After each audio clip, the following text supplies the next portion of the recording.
there.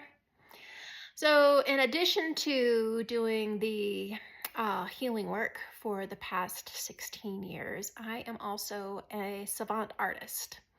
And we call it being a savant artist because one day I couldn't paint. The next day I could and had to. And I knew what I was doing mostly, but I didn't know how I knew what I was doing. It just came, and it keeps coming, and it won't stop. And I can't stop it, and I don't want to. It is one of the only forms or jobs I have where I am, no matter my questions around things, I fully trust. I don't have to know the next moment. And it sort of guides me, especially in this time, about not being able to see the future and not needing to. I'm just in the middle of it going, ooh. Art, though, has always been part of my world, just not in the way that it is now. Like my first experience with art, we were in the second or third grade. And I went to Forest Heights Elementary School in Prince George's County, Maryland. And bless their little hearts, some PTA moms loaded us up on a bus and either took us to like the National Museum of Art or the Corcoran. And we walked in, and of course, you know, to a kid, anyway, everything is huge. But we walked in. There's this huge, big white canvas. With a red dot in the middle of it. And I thought, I'm sorry, that's art. And I was like, but that can't be art. Because anybody can do that, right?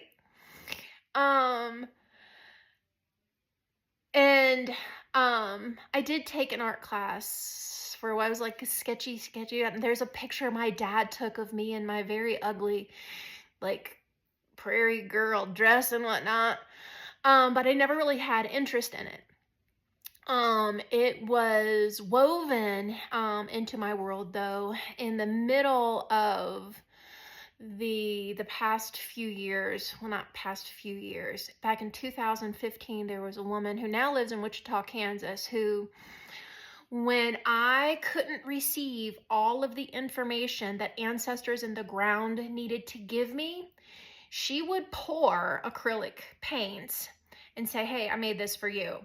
Or they told me to make this for you. And within the paintings would be people and messages that were so obvious that they couldn't be, you couldn't make a story up about it. There was just right there. In fact, one of the stories around that is, in the middle of the night, in 2015, when I was in Watsonville, California, and she was then in San Antonio, Texas, she got up in the middle of the night to get some water or something from the refrigerator, and she was interrupted by Nicholas Black Elk, who told her while she's standing in her nightgown with the refrigerator door open that she needed to paint him for me right now, and he would not let her go back to sleep. And I was like, oh, okay. And so she sent that to me while I was sitting in traffic in San Francisco, because that's what you do there when you're in traffic. There you sit. And so I looked at the image she sent. Do what I say and not what I do. Don't text while you're driving. She sent this, and she said, he told me to make this and send it to you. And I was like, and it was the presence I felt at the roadman's house in Watsonville where I was staying. And I was like, oh, somebody's trying to tell me something. And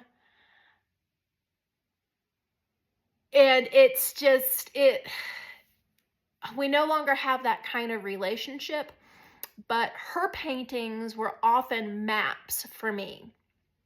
she would paint, something would come up, and I'd be in the middle of, say, like the Navajo Nation and wondering what the actual heck I was doing there.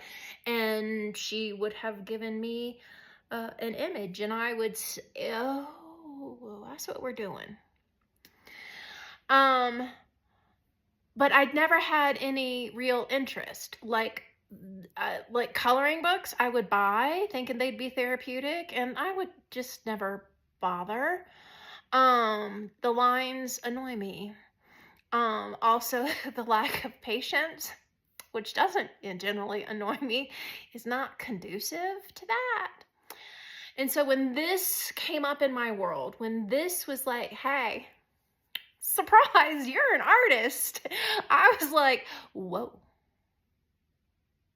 okay. Especially, whoa, okay, when people, especially those who are energetically sensitive, can be with a painting for mere seconds and feel powerful energies come from them, directional energies come from them. Their mood can immediately change. The room and the temperature in a room immediately changes for them.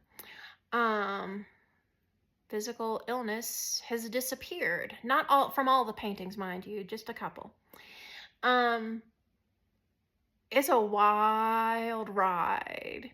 If you sat with me this long on this video, stroll through the images, see if there's anything you like. If anything sparks your own inspiration and you want to talk about a commission or anything like that, just holler at me.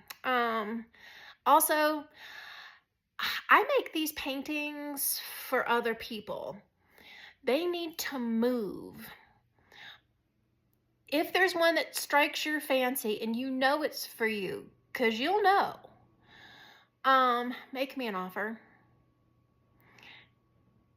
If it's for you, it's yours, and we'll figure it out. Anywho, thanks for hanging out.